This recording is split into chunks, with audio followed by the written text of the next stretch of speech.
Gentlemen, welcome to beautiful downtown Fredonia for today's Village of Trustees workshop on June 5th, 2024. We're starting the meeting at 9 o'clock. Please rise for the Pledge of Allegiance. I pledge allegiance to the flag of the United States of America and to the republic for which it stands, one nation, under God, indivisible, with liberty and justice for all. Thank you.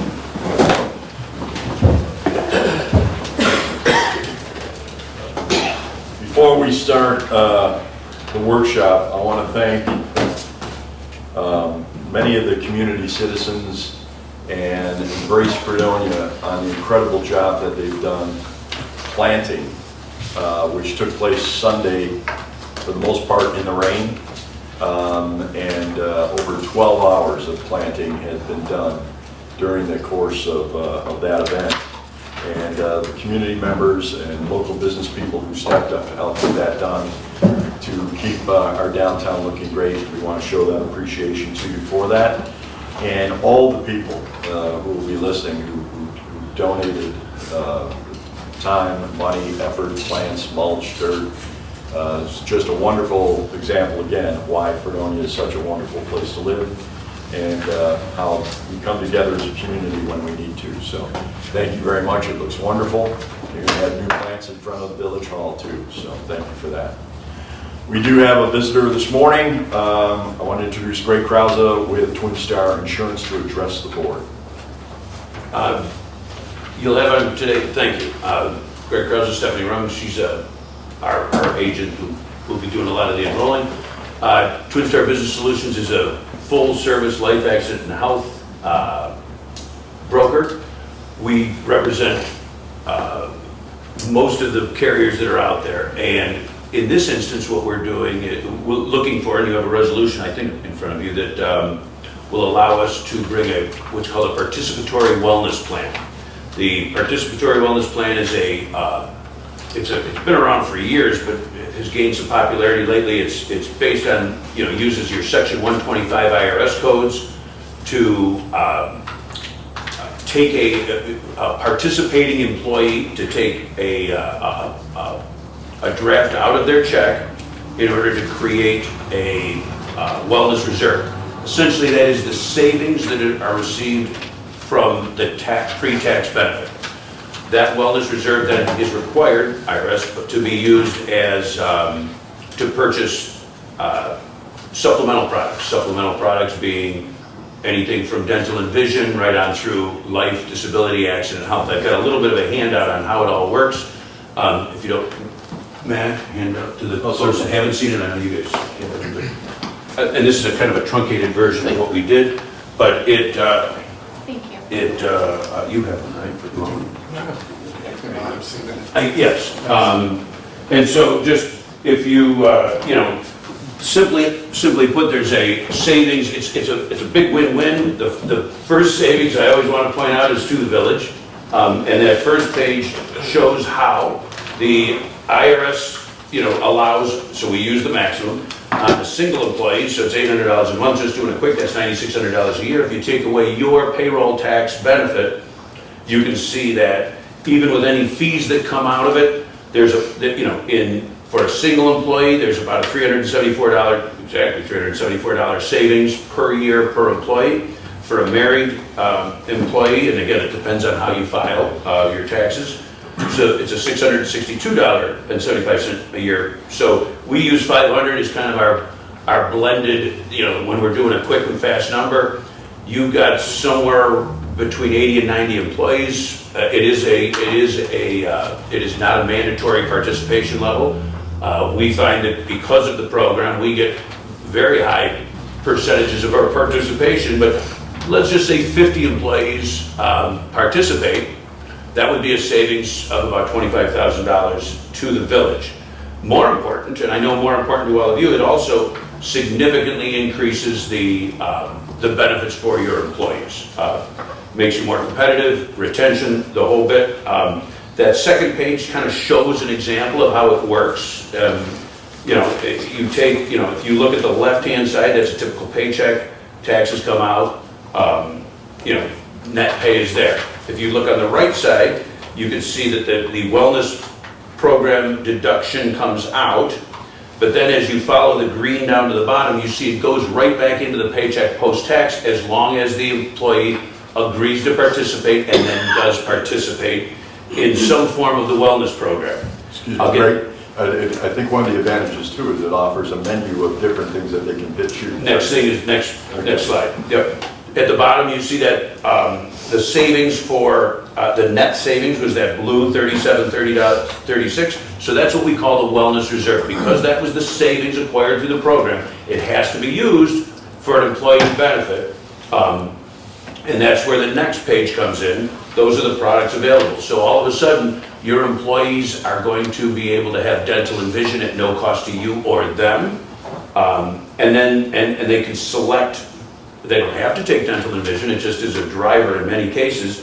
But you see accident, disability, hospital, cancer, critical illness, life insurance, certain types of life insurance. Because of the way the program is, like whole life is not allowed because it has a cash value, but term or universal is. Technical, I don't want to get too in the weeds. But so you can see that all those products are available to be purchased using that wellness reserve money. Last page is just the platform for Waliba, the company that integrated wellness that we partner with, uses to provide this. In order to comply, Waliba has decided that 600 points is what's needed. You get points for doing things. One of the biggest driver is the assessment. If you do a health assessment, which then is intuitive, that's 500 of your 600 points. We've had folks literally in less than an hour, if you sat down and just banged out the, whatever you had to do, watch videos, pull up recipes, follow a fitness regimen. There are several things that you can do. In less than an hour, you can get your 600 points. So it's very easy if you want to just use it, but if you want to utilize it, unlimited amounts of things. Like I said, the main three categories are first is informational. There's probably 20 different items, whether it's gluten-free or lose weight or gain weight or stop smoking, any of those many categories, you select, you could watch a video, you could read an article. Second is nutrition. Primarily, it's recipes that fit those same categories. Third is fitness. Once again, anything from a mirror, like hey, I want to do a 1 minute stretch at my desk and I want to have somebody lead that, to I want to lose weight and I want to do a 30-minute workout every day. They'll have the 7-day workout, 15-day workout, those kind of things. So it's a pretty robust wellness plan. The intention is that people use it. But really, the gruesome benefit, it's great, is that employees at no cost to them and no cost to the village can have a pretty solid group of supplemental benefits. Unfortunately, the program isn't allowed. It was really born out of the self-insurance era prior to the ACA, so it doesn't allow us to use it for major medical, or that would be the real home run, but in many ways, it will enhance your major medical or allow you to have some flexibility, which I hope to talk to you about in the future, because obviously if you have policies that cover deductibles and co-pays and things like that with your gap insurance, it gives you the opportunity to have a more aggressive deductible or co-pay or things like that, which will drive insurance costs down. Any questions? So what is the cost to the village per employee that's enrolled? Well, I guess technically the cost is $30 per employee, but you earn $61 in tax benefit on that employee. So the net, there's no net cost, and in fact there's a net benefit of $31 for a single employee or $62, yes. I guess my only $51, concern yeah. is that this would be considered a benefit, which is subject to collective bargaining, correct? Would this fall under the same category? No, because it's optional. Okay. It is fully optional, and by the way, you currently do. 6 years ago, when I was solely an Aflac rep at that time, we brought Aflac into the village. Now we didn't have this program. This comes out of being a broker, and I'll have more product than just Aflac to offer to the employees. Like better dental and things like that, that from some of the traditional carriers. But we implemented it then, and again, so by the way, any folks who have that Aflac product or any of the supplemental products that may have been offered over time, there are very few products that are excluded from this that qualify. So if I currently had $10 coming out of my paycheck to pay for my Aflac, we could roll that in, and in effect you get a $10 raise. Not really, but you wouldn't pay for it anymore. You can roll, current can be rolled into this. We don't have to just enroll people. Any other questions? So would the intention be to go to each workspace and give a presentation to employees there? Yes, right on. And that's exactly how we hope to do it, is to reach out to each of the department heads or division heads that, and when they're having their normal staff meeting, we don't want to create any, any burden or anything. So when they have their normal staff meeting, we would come, do a quick presentation on it, and then anyone who, have a sign-up sheet if you want to enroll, or a time or something like that, whatever each, again, we'll work with each department head on what fits their division's need. But yes, then we do one-on-ones. Anything else? Thanks. Thank you, both of you. You're welcome to stay, or Well, whatever you want I to think do. I have one more item that might be on the agenda, so, Oh, okay, yeah. all right. Is it, did it make it to the agenda? Oh, yes. Is it- Yeah, cool. I'll wait. Okay, so the resolutions that'll be coming up on Monday. Approval for security officer, police officer at the Wheelock School on September 25th. A resolution is pending. Approval for security officer for the event at the Opera House on June 24th. Can we back up just one? So, for security at Wheelock School, that's something that normally we provide for every election, right? There are, just like vote at Wheelock, there's always officers there, but there's not always Fredonia officers. There's been state guys there, there's been resource officers there, correct? We've done it once a year for the general election. Okay. That's why I have a question. Are they paying for this? Yeah, that was my question. Yeah. Yes, because we have a contract with them where they pay us up to a certain amount, so they would be paying for this. But I wasn't aware of it till just now. Because in the past, we had part-time officers, and I'm down to 2 people right now. This is overtime. Alyssa, do you know how much that amount is, if it's going to cover the overtime? It'll cover it, we usually bill in less than we have budgeted for them. Okay. And the same with the Opera House security. It's all overtime. This was on a board, this was on a workshop a couple weeks ago. Is that? And Right, that's, and they were willing to we were gonna pay for pay that. for It's that. for the armed services, whatever. Okay. That's performance. Yeah, as long as they're both willing to pay for the overtime, that should be fine. Unless you have any other concerns other than. My concern is having somebody who wants to do it. I mean, because right now, being down 2 people and vacation season, I'm thin. Yeah.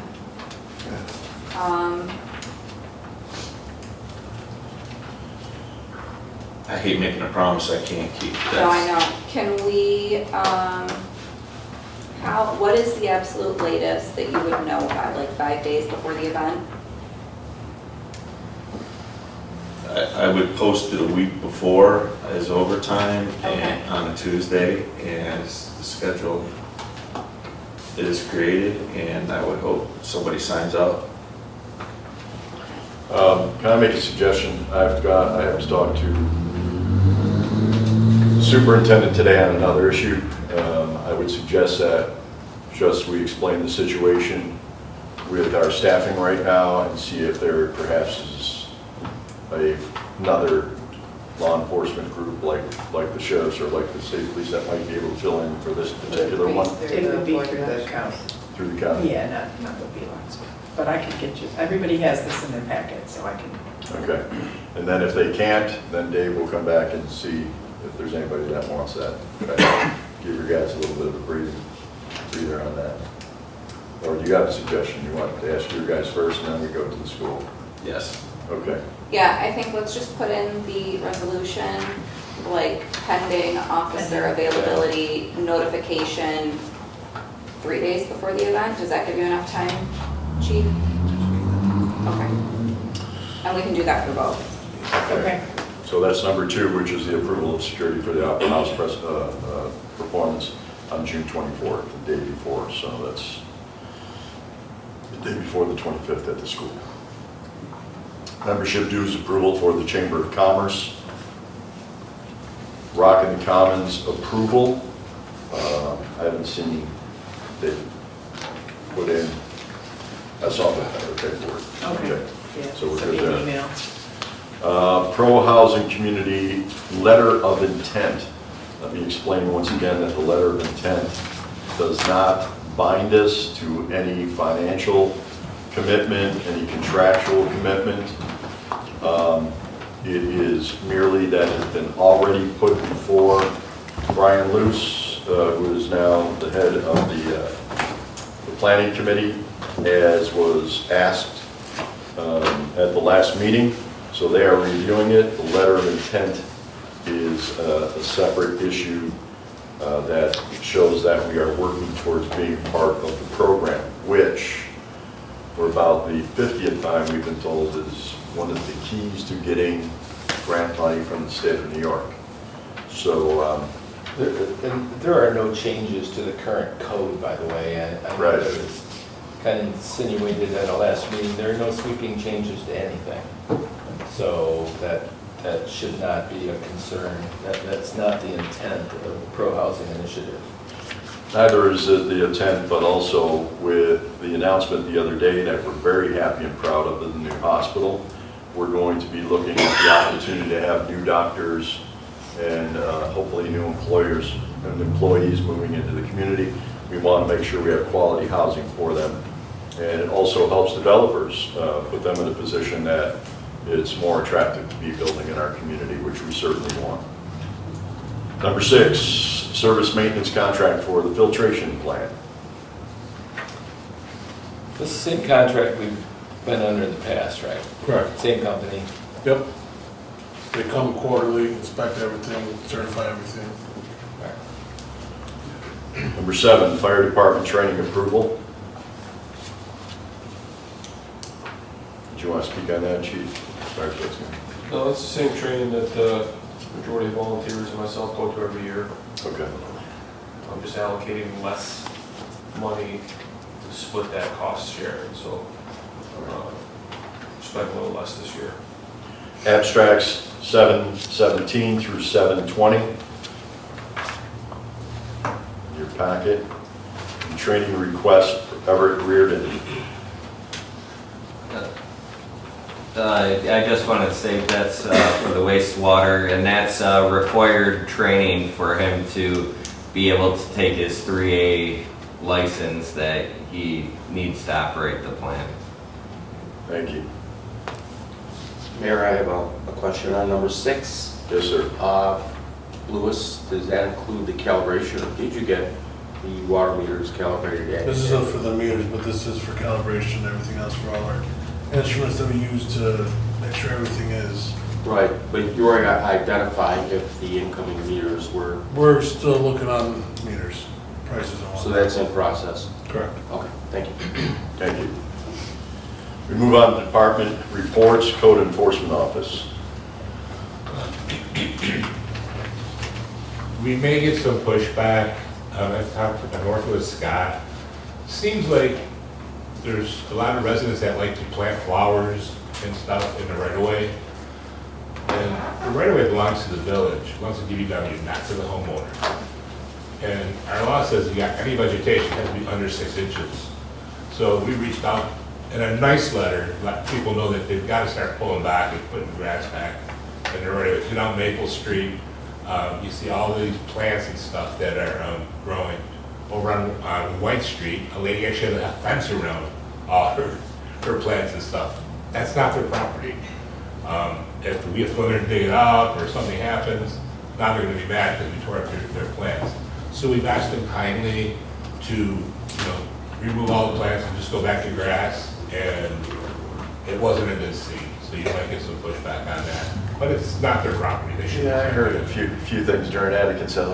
And I thought you might. That's I mean, one of them has plants around the fire hydrant that's grown covered in a fire hydrant. That's unbelievable. What I'd like to do is sit with you and get the legal language for that, and we'll promote it also on our social media so that they realize. Well, we've already put it on the website, I believe.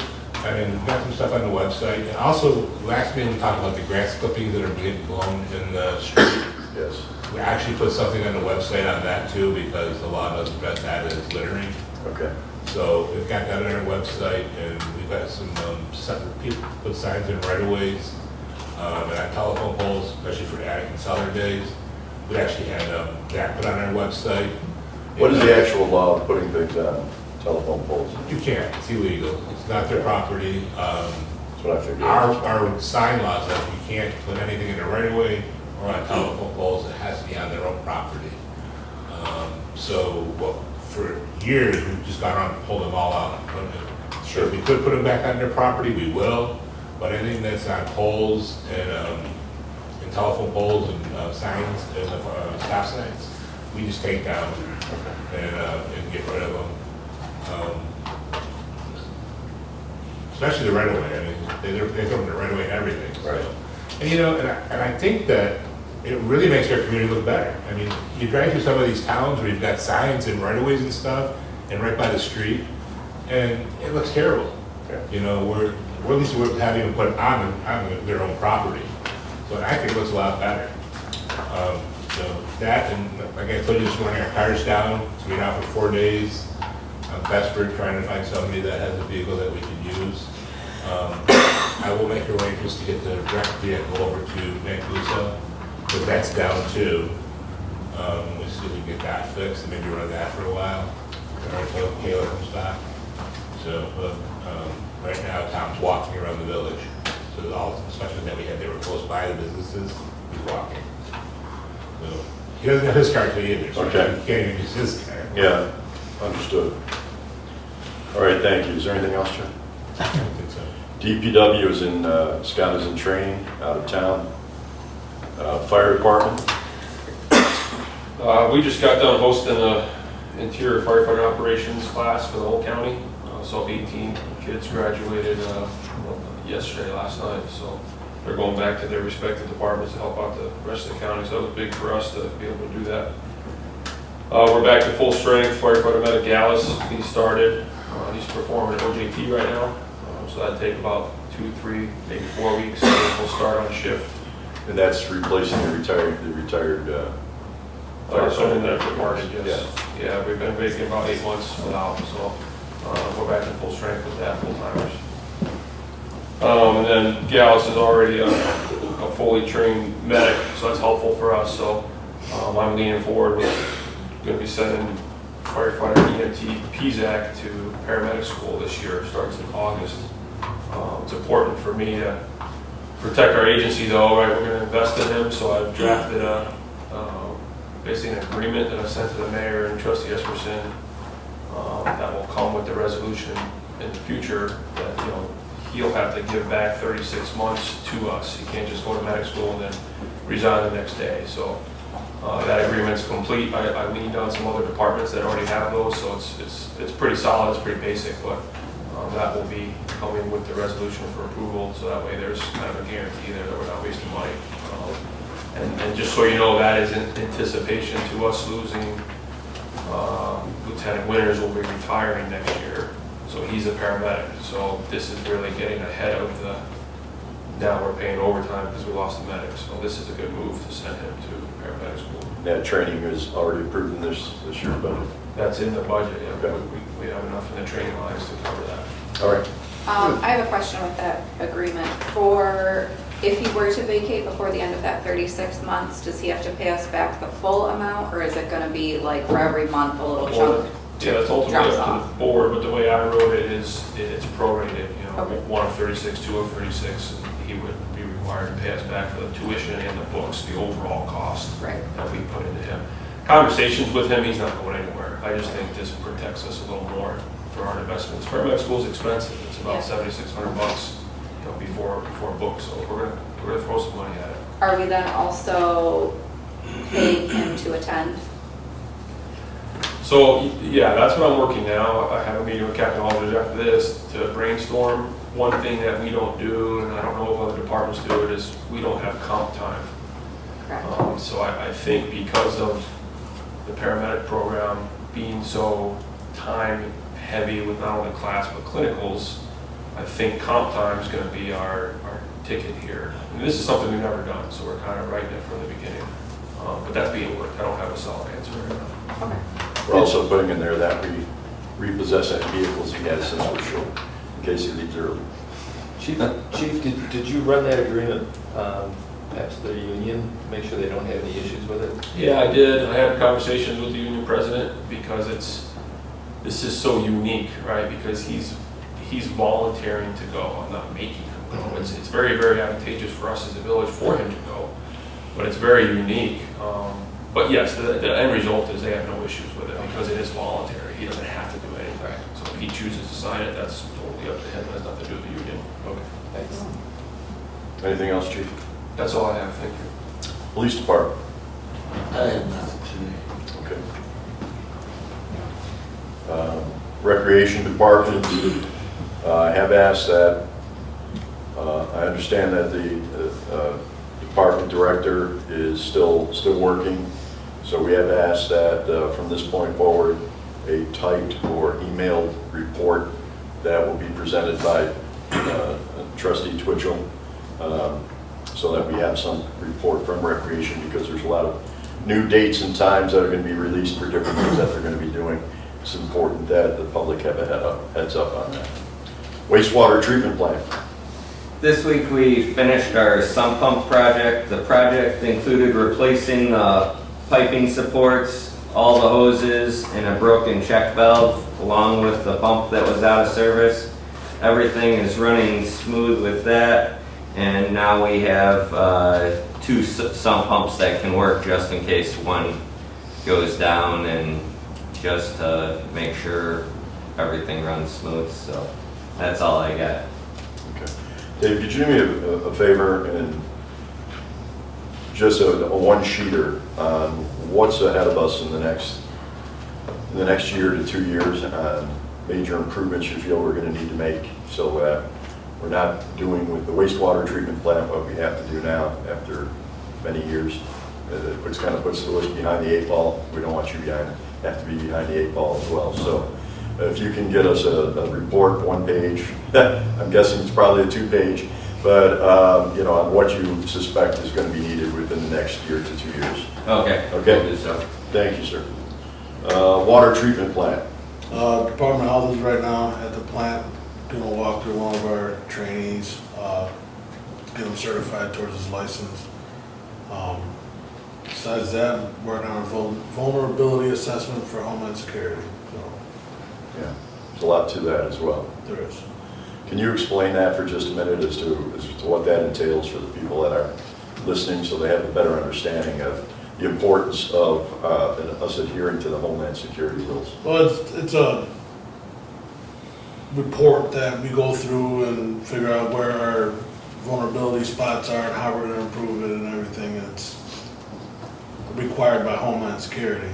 Okay. But it goes through everything from parking to lighting to security. Everything is included. So it's very in-depth. Cybersecurity, everything. Yeah. Correct.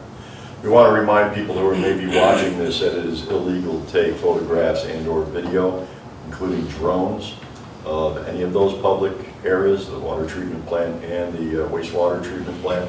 So while we certainly love to see the drones flying around our community, those are 2 areas that it's against the law to be taking photos of that stuff. So, and we will prosecute people that continue to do so.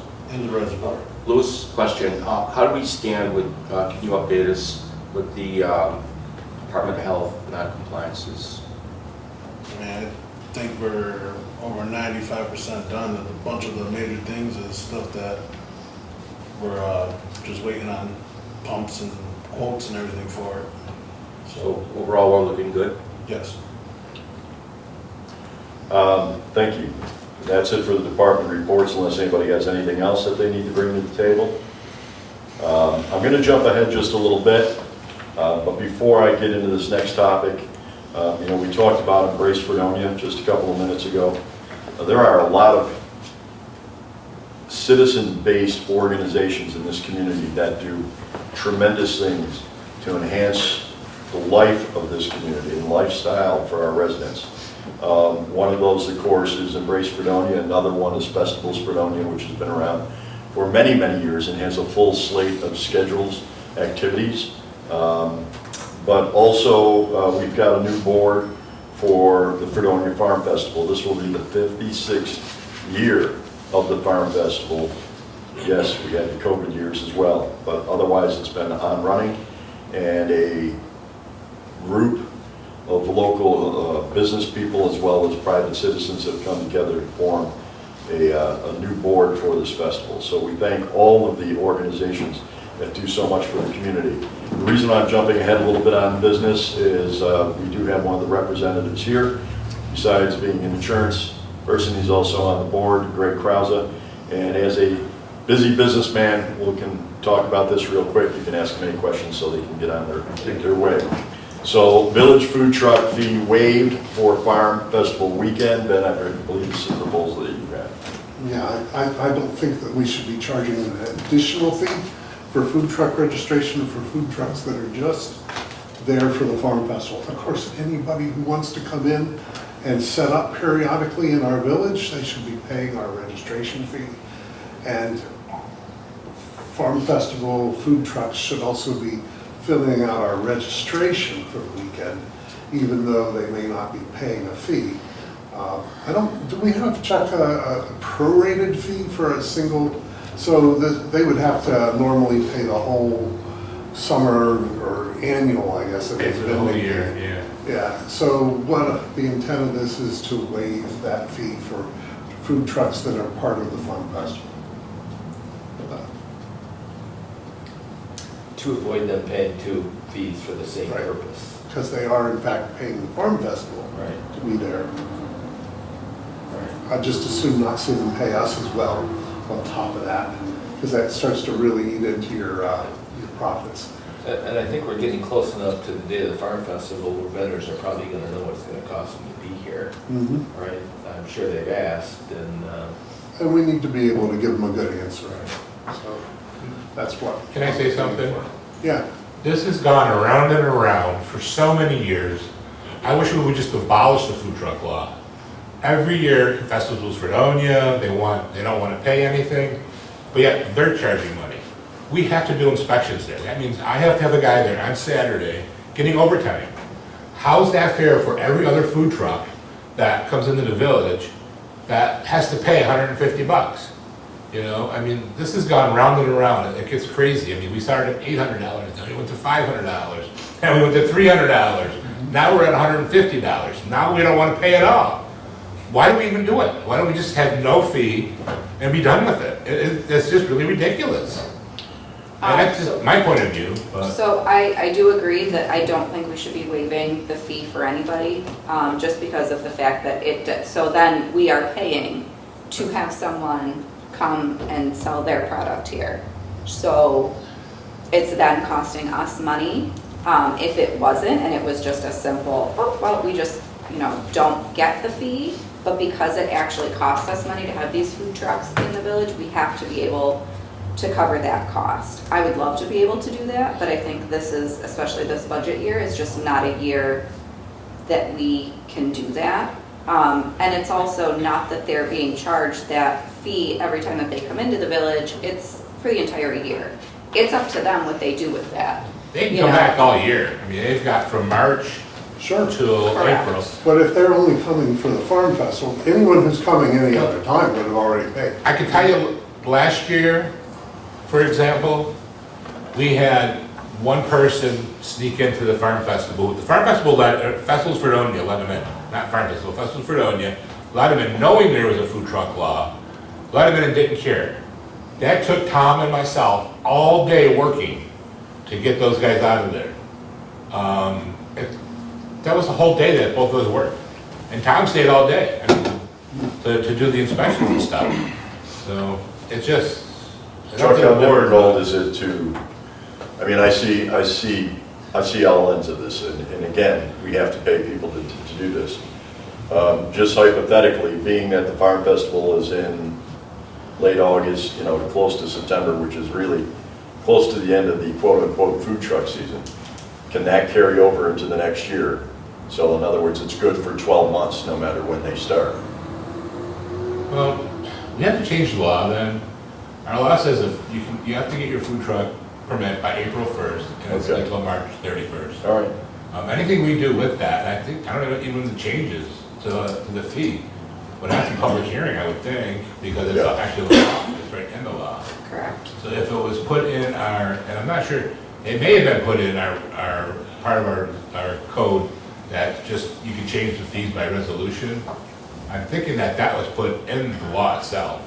I do believe that the fee itself is not within the law, it just says a fee, and then there was a separate resolution. If it's in the fee that, schedule, you can just do resolutions. Yeah, so that way we didn't have to hold a public hearing every time that we wanted to change the fee. Mr. Krause, you had a question? Just, yeah, and I appreciate the argument, I appreciate the whole thing, and very much so Ben's, or Trustee Brocker's resolution. As a chairman of the Farm Festival who's struggling to get it going again for the, like I said,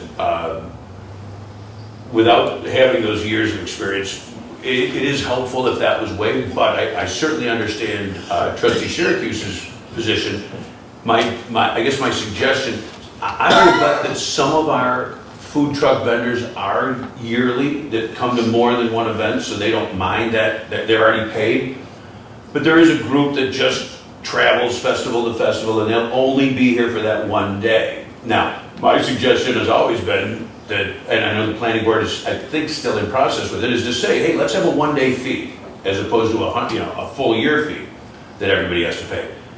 I guess to try to split this down, we would be happy to, if the department could calculate its cost for, the inspections, the overtime, et cetera, we would be glad, the Farm Festival would pay that, much like we just talked about on that other resolution where, you have, I get it, I'm a taxpayer too, so, but if, hey, somebody's gonna be there for 4 hours to do these inspections, and then they gotta come back the next day for 2 hours to make sure that they're still doing it, or whatever those are, calculate those costs and bill us, as opposed to just a flat fee, it would be helpful to us with those vendors getting going.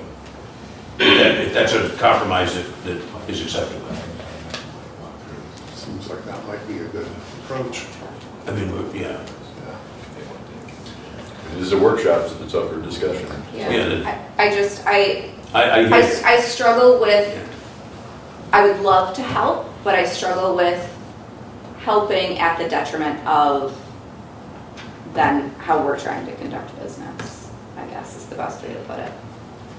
Although I don't think the food truck revenue is gonna make or break the budget, I do understand paying our way. And we may lose food trucks because of it. That's worse, is if Tuesday, screw it, I'm not, for 2 days of festival, I'm not paying $150 extra, and we lose them, then that's money we've lost, I think I would say because this is the first year. And again, I am really only asking this in a one, yes. So I was thinking about the same suggestion you have, that we adopt that just for this year, see how it works, then reevaluate going forward. I'm assuming, and I may be wrong, that the same group will be chairing Farm Festival. Let's just throw us out. In coming years, so that it's, we can work with that group to come up with something that's equitable after kind of experimenting. And it may be that we get through this, John, and we say, oh, geez, it's no big deal. Right. We want the village to benefit as well. We're just not sure. Like you said, we don't have the experience of years past. Yeah, so I'd say let's adopt Greg's suggestion. We'll figure out what our costs were to do the inspections, and then bill the group and take a look at it when the farm festival is done, make sure it's worked out for everybody, and, make decisions going forward based on what we find out this year. Well, the vote comes up Monday, so. Can I just add one more thing? How do we do that when some of the people that are doing the farm festival are also ones that have paid for the whole year? So are we gonna prorate them now? Right, and give them that's money the other, back? yeah, I was just No. gonna say, I can that's think of the three of other, them right that's now. the other half of the issue, is some people have already Paid. paid, so Sure. now. I mean, is it not easy to say, okay, it took us 20 minutes to do each of these 6, 3 of them have paid, 3 of them haven't, so that's 20 minutes times 3, or 2 hours, or whatever the time is, I mean, yes, the prorated ones, and I assume, if they're yearly, do you do the same inspection, or is it something that you already got? We've been through these guys, we know, they know, everybody's know. No, same inspection. Okay, so yeah, I mean, I would think that. That's you not could- the point. Well, The point it's is- because then you're having some vendors pay and some vendors not, and so, but They pay based for the whole on. year. Correct, Right. so, but then you're having some vendors pay for the whole year or not, whichever they, but then not returning back to the village, that's their business decision, that's their own deal. I understand that, that's just not what they do, they don't come back, and I get that, but that's their personal decision. It's the decision of other people to then come back to the village, take full advantage of the gear that they have, and it's not that we only have one festival, there are multiple that they could come back for. They just decide and choose not to, which is fine. That's their own deal. I think we're setting a precedent for every festival that we have, Rockin' the Commons and everybody else, that is gonna do the exact same thing. I just truly think it's gonna be a really difficult law to enforce. Like I said, I've got 3 food trucks out there now that, have already paid, and that's not fair to them. Whether they come to the festivals or not, they're already paying, and they don't come all week long. They come to the farmer's market and stuff, So, except for the popcorn lane. The popcorn lane does come around a little bit more often, but it's just, I don't think it's fair for everybody else that's actually gonna get food truck permits. And- I do think that we could explore future doing a one-day use permit, but I think we're a little bit late for it for this Yeah, because season. it's something that either begins January 1st. Correct. Yeah. Well, also keep in mind, you will be approached by Embrace and festivals and for their upcoming events. And planning board just rewrote vendor law or kept it the same, or what's the situation? It's new, different, updated, but also has nothing to do with fees in any capacity. Okay.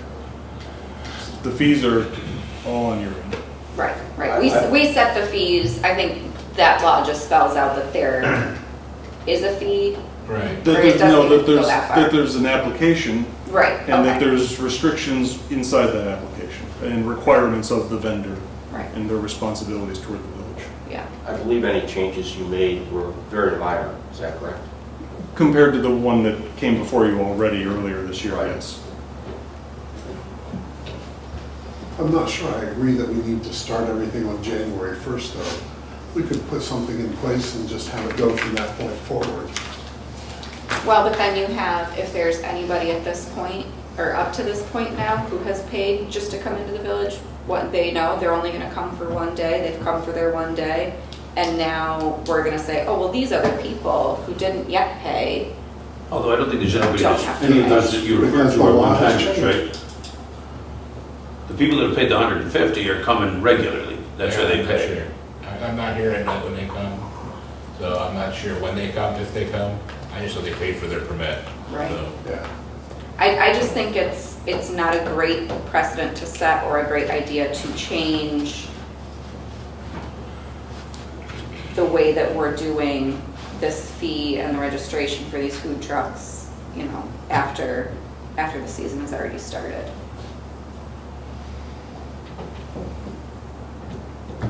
Well, I'm just concerned about other events that come in and are asking for the same thing. a precedent's already been set now. Yeah. You got the college that's renting the gazebo all the time, and you got different functions, you got the bands if they start back up again. You've got different functions, and it's. I think after festival season this fall or whatever, Yeah, we need to we take a can deep address dive it. into it. Yeah. Well, maybe we should pass it now and have it take effect January 1st or something. Well, let's. But then The- you're, the then positive- you're impacting people in this season. I think everybody needs to So if we make have, it effective January 1st. Well, I think that's a conversation we need to have All right. when we're taking a deeper dive into all the fees. yeah, into what the fees are, who pays the fee, when they, yeah. all The of positive is that the board is willing to pay the village for the time and the cost of, whether it's Chuck, whether it's health inspectors, whichever it is. So you have that option available to you as well. So, all right, find out Monday. Right? What is there a resolution coming, or what do you mean we find, that's what I need to know. I mean, I think we're too premature for a resolution at this point. Okay. I agree, I would not recommend a resolution, but Okay. if there's a trustee that wants to bring the resolution forward, then it's brought forward. Right, okay. Yeah, so if you. You're right, I'm sorry about that. No, that's I've okay. already sent one in, so Yeah, so, yeah, that's fine. I'm not real inclined to withdraw it, actually. Okay. I'd like us to work something out. You don't have to, we can discuss it. Well, before we do that resolution though, should we have the information from Chuck about how much the, I mean, because we have That would be good time. to have. Yeah, so maybe we don't put it on for this upcoming meeting, maybe we do the next one, so that way Chuck has time to figure out how much those inspections are. Mr. Krause, if you could get to Chuck how many food trucks you anticipate, so he's able to say, okay, there's gonna be 5, 10, 50, however many food trucks, it'll be this, this amount of time. So if you could get him the number of food trucks that you anticipate for the farm festival. Which is part of our issue is that, I'll guess, but you probably could guess as good as I, because you've been to as many farm festivals as I have, so, Okay. But Yeah, we'll do our best. if you could just We'll get do our him, best. yeah, Yes. your best guess is Yes. how many food trucks. And really, the real key, Nicole, I would say is how many one-timers, you know what I mean? Because the full-timers, we don't care, they pay, and they're in, and your fairness doctrine, it doesn't matter to them, it matters to those singles that we're kind of asking for, so. Sure, yes. yeah, so Gotcha. if you just want to give us the overall number, and then Perfect. how many of those are going to be a one-timer, that would be fantastic. Thank you. And then we'll discuss Perfect. at the next Sure. workshop, because like I said, we have time. We're in the first meeting of June. Are we good with that? All right. Okay. Okay. There's a workshop date change. The reason for it is we have a trustee who's out on vacation at this time and is already missing today's meeting and Monday's meeting. And so therefore is not returning until the 19th. And so that we're not missing any more meetings or the consistency of having a quorum. We're not knowing who else is coming or going in the next 2 weeks. Or is that because it's a holiday? Well, no, the original one was because it was a holiday, so we moved it To the 18th. to the 18th. This is moving it to Thursday at 9 a.m. The 20th, So it's a okay. workshop. Okay. I will also not be here on Monday. So This Monday? yeah. So if there's another trustee that won't be here, This coming Monday? yeah. Okay. Trustee Twitcher will be here. Yeah, so you'll still have a quorum, You'll still have a but quorum. the bond resolution will not, because we have to have, Yeah, we were gonna vote on it anyway. okay, We're just having a Okay. hearing. Yeah, they're just a public hearing on just making All sure. right. So we can still go So we're- forward with the public hearing on that, correct? Yeah. Public hearing is for is the grant, it. not the, Okay, yeah. As long as we mention public hearing, we want to remind everybody that there is a public hearing here in this very room on Monday, June 10th at 6:30 p.m. prior to our village board meeting. This being time and place for a public hearing on the application for the USDA Rural Development Community Facilities Program. Proof of publication is available and is shown at the meeting, correct? At the public. Okay, so that's once again, 6:30, public meeting. The USDA Rural Development Community Facilities Program. That is Monday at 6:30 PM, June 10th, prior to our regularly scheduled meeting. Any other business under new business at this time? I have a schedule of workshops I put in everyone's box. There will be a resolution Monday regarding the next 6 months of workshops and board meetings. I wanted to mention it today, so I could put that on the agenda. My desire is to continue with the workshops on Wednesday and the general meetings on Mondays, alternating every other week. I think we have proven that we've had fewer topics kicked down the road or delayed with regards to a vote because of that separation of those meetings. And I look forward to continuing that for the rest of the calendar year. One more thing, sorry to interrupt. That after December 11th, which is a workshop, the following Wednesday is Christmas. So that whole week will be. So we expect you all here. I'm gonna have to figure out if we want it on a Tuesday or Thursday, that's gonna be the holiday week. And then the board meeting will be December 30th. What So- if we, for that week only, because it's all, you know, essentially We the can whole suspend week it. holiday. Yeah, if we hold the workshop prior to the December 30th meeting on December 30th, like the old stuff. Yeah, we can do that. I don't have a problem. Yeah. Okay.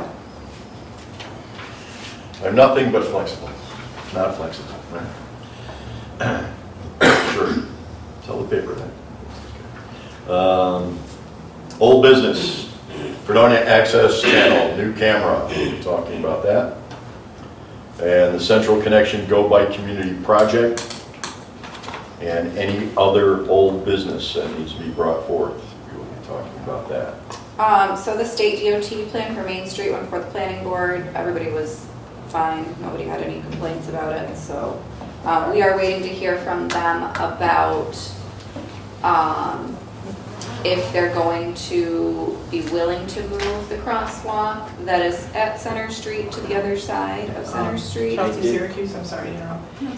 Susan Parker asked me to call someone. Mr. Oh, for the go bike. Yeah. Do you want to do it on that phone on speaker? Sure. Okay, we'll give you the number. So we're waiting to hear back if they're going to move that crosswalk. I did get a correspondence yesterday. They are willing to move the crosswalk. Okay. And is that pending us changing the direction of the traffic on At Center Center Street? Street, no. Yeah. I got that correspondence. Yeah, They're there's- willing to move the one at Forest, but Yeah, not the we're- one at Center. Yeah, Right, correct. Do you want the one at Center moved, Chief? yes, we did. We did, we asked for it, so we had one island, or Brandon. one area with both crosswalks would be both ends of I'm gonna put you on speaker. Okay. non-elevated island. But the email I got yesterday was they don't want to move the one at Center Street because of line of sight when you're traveling west in the roadway. Okay. So just one of the crosswalks will be moved to. Yeah, they're moving the one at Forest, but not the one at Center. Okay. Well, that's better than Am I mine. correct in that? I believe so. Yeah. Okay. So that's where we're at now.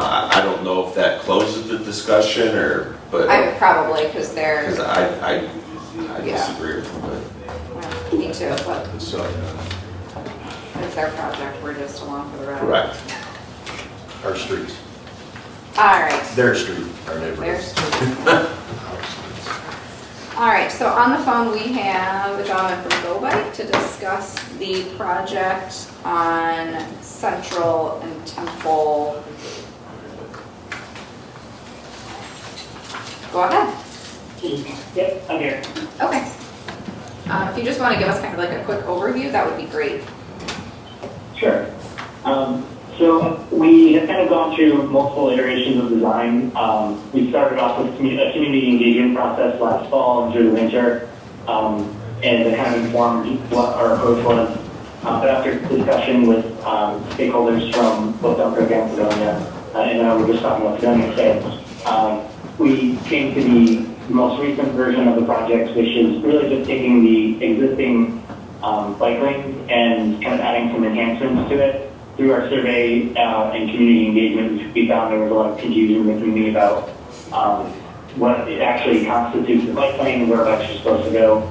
This wasn't entirely clear. So what we're proposing to do is essentially from Temple up to the village boundary, just putting in hash marks in that 2-foot buffer to kind of create a buffered bike lane.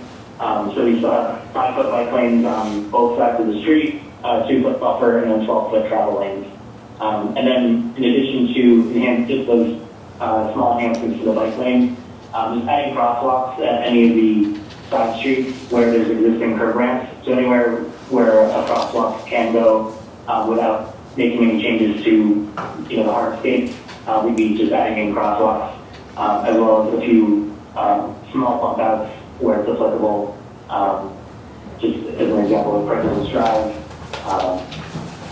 The design we sent, that Susan shared yesterday show that you can just ignore the roundabout, that just kind of removes some project and just look north along Central. That kind of shows you what we're proposing. Also, adding in green paint in conflict zones, so places where the bike lane is, crossing in front of a side street, just putting in green paint to make sure both bicyclists and drivers are aware to look out for bicyclists. And adding in stenciled, painted bike lane options in the bike lanes. Can I ask, this is Mayor Ferguson, can I ask why the roundabout was removed as an option? So it wasn't necessarily removed as an option as much as based on our budget, we have the funding to do either the roundabout or the bike lane enhancements. When I sent out the email, kind of asking for confirmation if you were to choose between those two, the responses we got, from the stakeholders was that the bike lane enhancements were the preferred approach rather than the roundabout. Sure. But it's still on the table if you wanted us to consider the roundabout instead of the bike lane enhancements. But it had seemed there was less support for the roundabout. Okay, just so people, this is being filmed for our general public, so just that you know what we're talking about. The Go Bike program is a program designed to create more bike space, safe bike space for bikers that go pedal bicycles, electric bikes, not necessarily motorcycles. To be able to come through your community safely, it enhances our quality of life. We had talked about the corner of Temple and Central, is what we're talking about, that currently has a stoplight there. And a suggestion was made of possibly temporarily moving the stop sign, the stoplight, and putting a temporary roundabout in that area so that bicyclists have a safe way around that turn.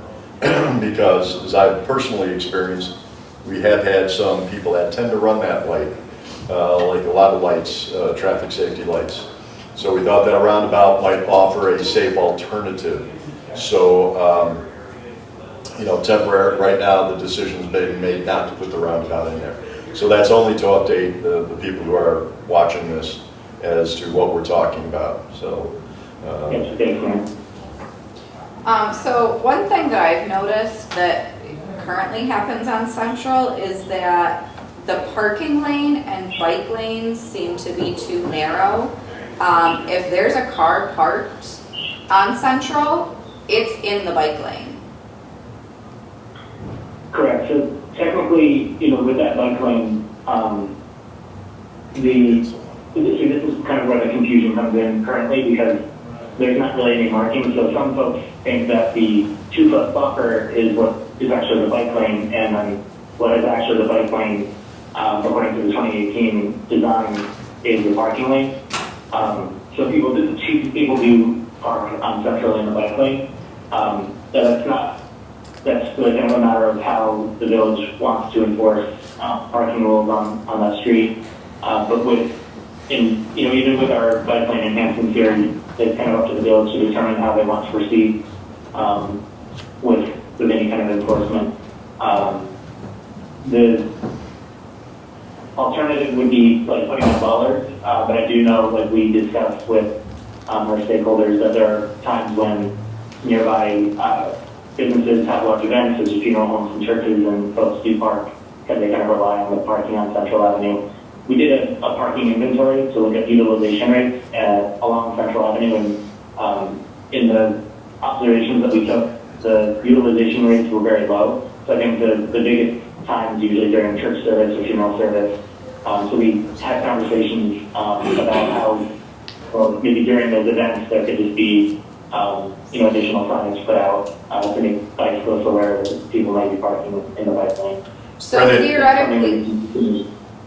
theoretically, there should be nobody ideally parking on Central, because what everybody is thinking is the parking lane is actually a bike lane. That's correct. Brendan, is it, yesterday on Channel 7, they were talking about parking in bike lanes. Is that a New York State law that it's against the law to park in bike lanes, or is that community by community?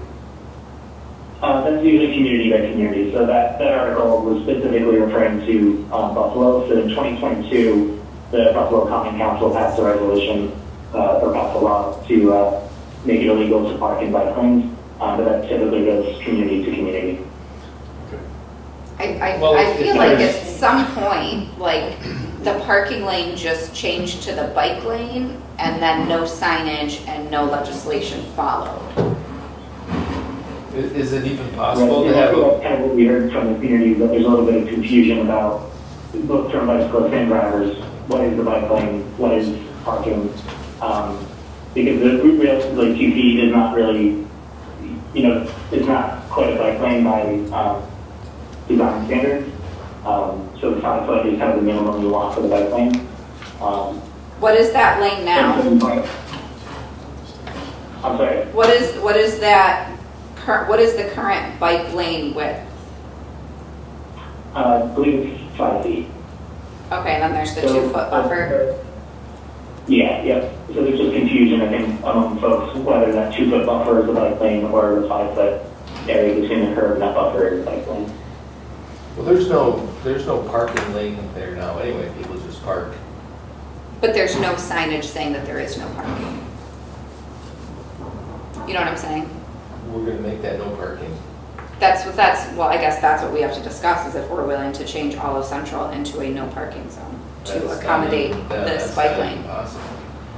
And there are some signage, it's just a little bit inconsistent.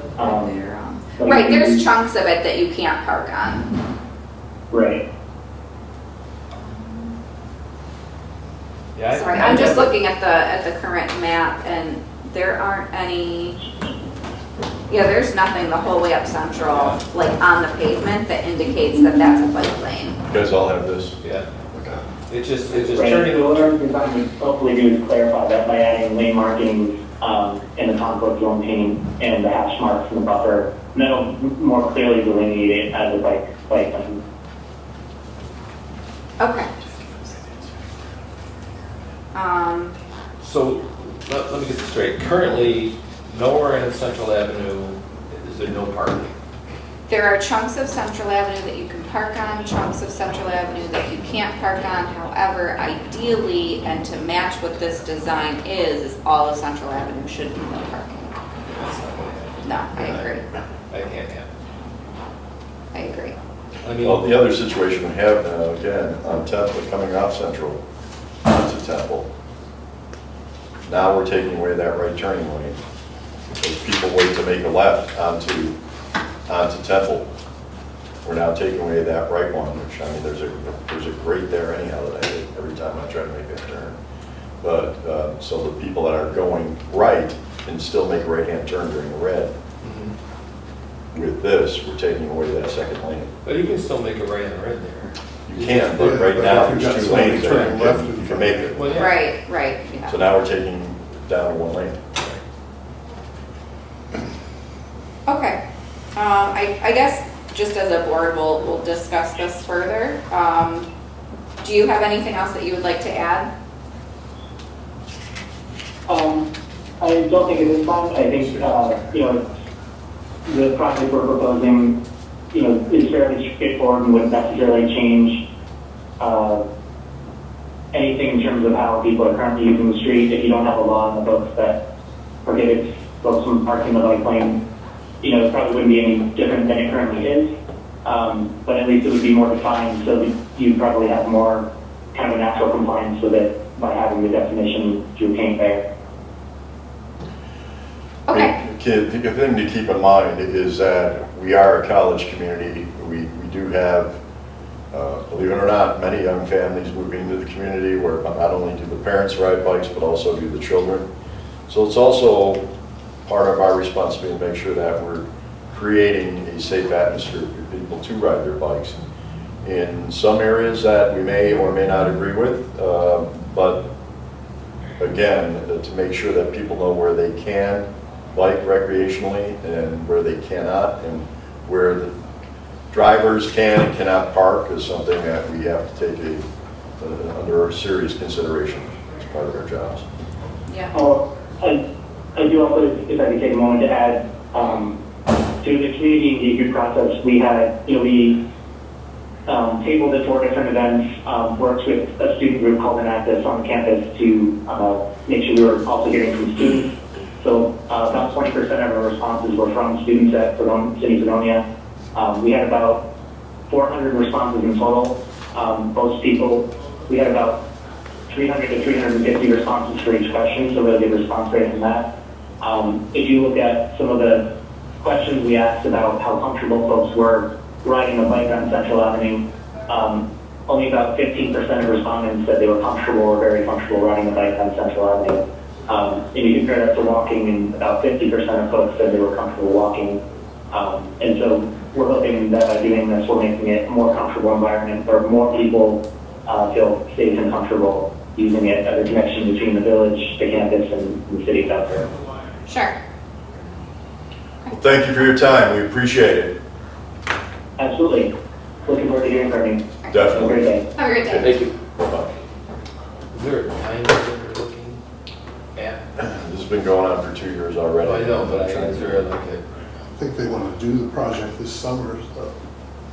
I wish Dave was still in here. They wanted to do a Like, 3 to 6 month trial, is what they wanted to try to do.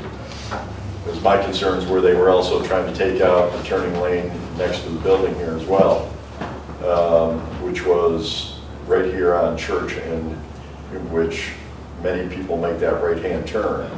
You're already getting a backup at this red light, sometimes all the way into the intersection. Oh, yeah.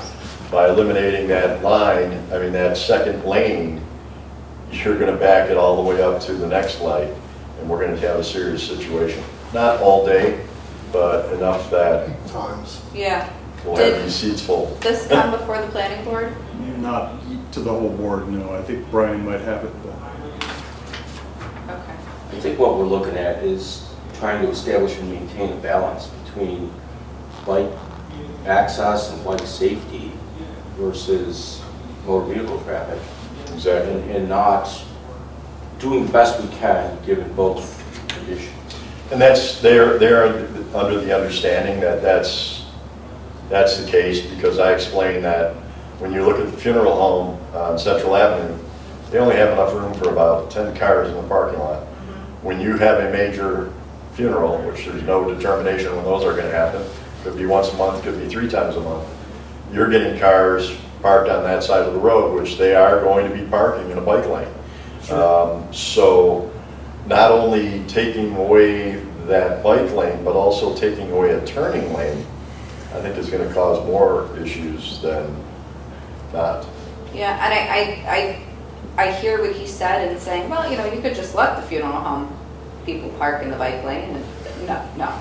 That's going to push the bikes out. I'm wondering, and I hate to add another, I know people are going to be upset, I hate to add another layer to this, but perhaps you can extend the bike lane on the opposite side of the road where there's very few people that rarely park on that side of Central Avenue, and make it so you have Shift everything come over. and go Both lanes in of one bikes side on of the one road side. instead of having 2 separate sides. that seems like it'd be more dangerous, because then as a bicyclist, then you're Then you're Crossing the crossing street to get traffic. there. Well, the solution is to advance the technology in hoverboards, and then we don't have to worry about it. I just, you know, I don't know what difference it would make if they put that bike lane there.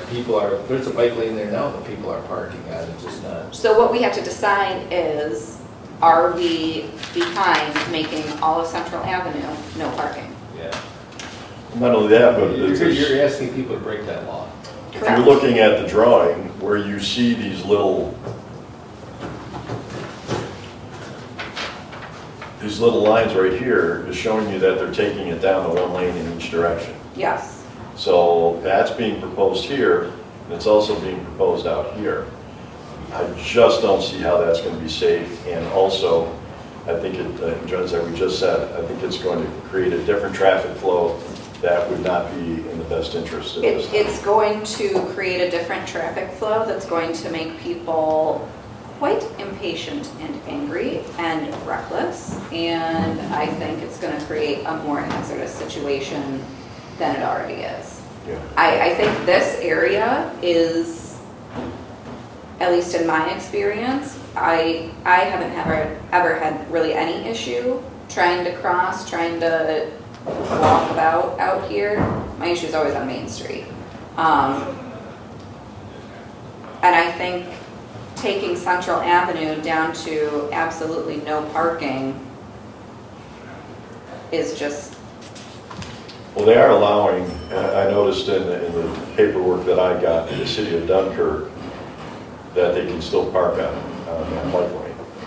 Yeah, I don't see that we have to make the bike lanes no parking. But still, you're That's their pushing, preference. now you're in a bike lane, and now to get around the car. Right, so you're now looking at you're two things. creating You're opening hazard. the doors, Yeah, and/or pushing them further out into the traffic lane. yeah, so now you're causing hazard of already people the coming case. in and out of. Yeah, it's already the case, I mean, It's not gonna make it any safer for bicyclists if you. No. It's not gonna be any safer. You can paint it any color you want to. You can make it, it's not gonna make any difference. People are still gonna park there and the bicyclists, they're gonna have to go around them. What I would entertain is on one side of the street, creating a designated no parking on this side of the street bike lane. On the other side, having a parking lane, and that direction of bike traffic is shared. so in one direction. bike It's a lanes designated are bike safer. lane, yes. I need drawings. I would Yeah. definitely say keep that. I need the visual. I was hoping, yeah, and we have to At keep the the turn corner lane. I was of hoping that Central. Susan Parker would be here, but I can send her an email and let her know too that the whole planning board would like to see whatever their final. Sure. Okay, And I so, think on things like this project, I want to go in defense of the planning board, that while certainly the village board is the last say as far as what's law and what's not, the planning board, that's their reason for existence, is that they help us plan the best directions or suggestions to the board as to what is best for the community. So I think we need to make sure that they are included in all these types of projects so that the community feels that there's a sounding board besides just the six of us, and that they feel that there's a plan, that there's a direction in the way that the village is going. So I would ask that when we have these things, we always remember to, in a timely manner, make sure that we get plans to the planning board so they can at least give us their suggestions as to the direction we should be going. With that being said, any other old business? Yeah, so we had the Fredonia Access Channel new camera on Old Business. yeah, Why what is is that that? on there and? It was at the request of the cable chip, so I don't know what the topic is. I understand that he was looking for 2 cameras, and the grant allowance only allowed for 1 camera. Right. You mentioned that, yeah, I got grant for one, so we probably have to approve the purchase. Is Do we have his If it's not in second the budget, camera, it's if not it's getting not in the approved. budget, then. no. Or if we don't have grants monies available for it, you know. Yeah. But again, we need you get more detail from him as to what Yeah. that's about. I would say, put it on the next. I will also let you know under, He can't come to the workshops, generally, he's working during the. Yeah. But we can ask him for like further information and then have a Yeah. discussion about it. Update, so in what, 2 weeks? Yeah, Yeah, that is 6/19. okay. I mean, Dave, you're on that committee, do you know why the need for that discussion? I think he just wanted to let the board know what the result of the granting process was and what he was planning to do with it. It was more like updating the board on Okay. how it worked out. I think that was the only intention. No, they just got the new camera and they sent him the wrong lens, so he had to send it back. Yeah. Okay, is there any reason to go into executive session at this time? Nope. Okay, what I was going to do, because of time, I know that some of you have business and jobs and things of that nature that you have to attend. Some of us have the luxury of being retired. It is my goal to not only have a board discussion, but also have a public discussion. So what I'm going to ask in preparation of the next workshop, so that you have time to prepare for it, it's not just a general discussion. We talked about it a little bit before. The subject is, where do we go from here? And I'd like you to be able to take notes or just develop a little discussion points so that when we do have this workshop, which is by definition what a workshop is for, that we have a vision. This is my personal statement. It's not the board's personal statement. But I feel one of the things that has been lacking in village government and in many governments is a lack of vision as to where the community needs to be in the next year, 5 years, 10 years. What do we want the community to develop into? You know, we always hear things like, gee, I really like what they do in Orchard Park. I like what they do in Hamburg. I like what they do in West Seneca. I like Westfield. I like our village just as it is. Oh, I like what's going on over here. We're in continual improvement, and we also have to understand, I've spoken to a lot of college kids in the last month, and particularly in the last 2 weeks, a lot of high school and elementary school students and their parents. And they're very definite as to the things that they would like to see in their village. So I think it starts here. It starts at this table. You are the elected leaders for the community with a vision.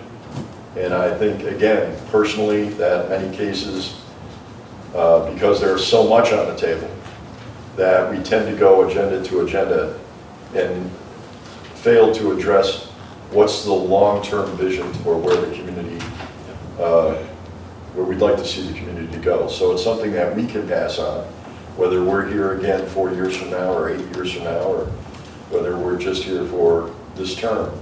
Something that there's a working document. We have a comprehensive plan, and how does that fit into the comprehensive plan? I know you've all read it.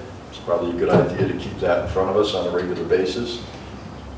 But things like possible design, architecture, where do we want to go? Do we want to have a discussion about setting limits as to those types of things? I've talked to many business people who are grateful that we're allowing them to put little things like, the literacy group wants to put books out during an event, and it's made an enormous difference to them.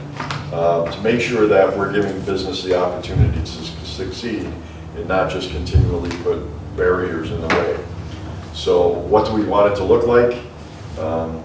Where do we want to be? So I'm going to ask that that be put on the agenda as a discussion point, that we take the time to do so.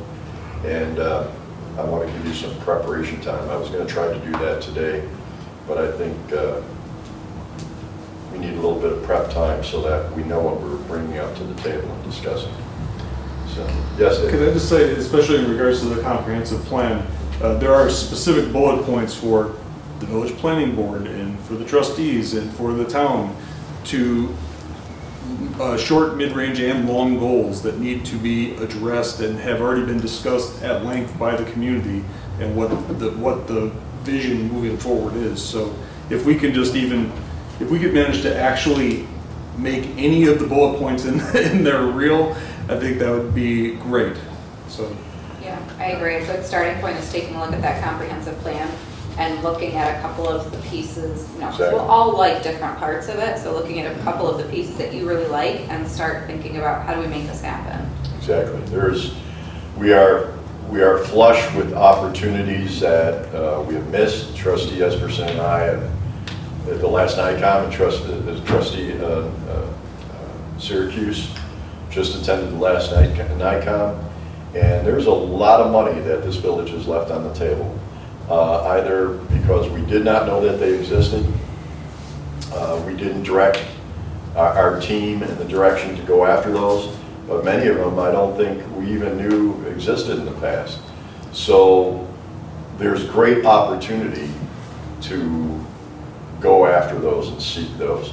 We've got tremendous, I think Alyssa does a fantastic job researching the opportunities that we have, but some of them, like different opportunities for SUNY Fredonia, I don't think anybody knew existed prior to this. So there are ways that we can actively improve and actually succeed in finalizing some of those plans that the board put out there. And it's our job to look long distance as well, not just agenda to agenda. While many of the things on our agendas address those issues, I think it's best that we start setting a standard for future boards and future leaders to make sure that they always keep the future in mind, the direction that the board, that the community's going. And I know all boards have attempted to do that, but it's always good to review it. This is a new board as of January 1st, and it's good to know where we want to go during the next 4 years, for some of us 2 years, but have a roadmap for those that walk in the door, that they at least have an idea of where we're going or attempting to go. With that, if there's no reason to go into executive session, I ask for a motion to close the workshop. We don't need it. I know, I'm just asking because I love hearing your voices. Just close.